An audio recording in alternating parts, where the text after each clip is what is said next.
Hi guys, ഞങ്ങളിവിടെ ഇപ്പോൾ pine ഫോറസ്റ്റിൽ നിൽക്കുക. ഇവിടെ ആണെങ്കിൽ പൈൻ ഫോറസ്റ്റ് വരുമ്പോൾ എല്ലാം നല്ല സൂപ്പറൊക്കെ ആയിട്ട് തോന്നും. പക്ഷേ ഇതുപോലത്തെ സ്ലിപ്പർ എടുക്കരുത്, ഇതുപോലത്തെ സ്ലിപ്പർ തെന്നി പോകും. അതുകൊണ്ട് മാളുവിനെ പോലെ കണ്ട ഇന്ത്യൻ ജേഴ്സിയൊക്കെ ഇട്ട് കണ്ട ഇതുപോലത്തെ ഷൂവിൽ വേണം വരാനെ കൊണ്ട്. ഓക്കെ, ഇതൊരു ഇൻഫർമേഷൻ ആയിട്ട് കാട്ടുന്നത്, അറിയിപ്പെട്ട് കരുതുക.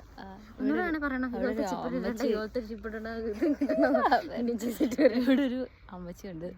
സത്യം പറഞ്ഞാൽ ഈ വ്ളോഗർമാർക്ക് ഈ നാട്ടിൽ ജീവിക്കാൻ പറ്റത്തില്ല എപ്പോഴാണ് മനസ്സിലായത്. ശരിയാ, മാളിനെ പോലുള്ള വ്ളോഗർമാർക്ക് ഒട്ടും ജീവിക്കാൻ പറ്റില്ല. കാരണം ആൾക്കാർ കല്ലെറിഞ്ഞു മാള് പറഞ്ഞിരിക്കുന്നത് മറ്റേ പേര് ഫിറോസ് ചുട്ടിപ്പാറയെ പോലെ എന്നെയും ഫേമസ് ആക്കാനാണ് പറഞ്ഞിരിക്കുന്നത്. അതുകൊണ്ട് ശ്രദ്ധിക്കുക, ഇതുപോലത്തെ ചെരുപ്പിട്ടുകൊണ്ട് വരരുത്, ചപ്പലിട്ടുകൊണ്ട് വരരുത്. എല്ലാവരും തന്നെ മാളുവിനെ പോലുള്ള എന്താ കണ്ട, ഞാൻ കാലിലൊന്നും ഇല്ലായിരിക്കണം, മാള് ഇതുപോലത്തെ ഷൂസ് ഇട്ടുകൊണ്ടാണ് വന്നിരിക്കുന്നത്.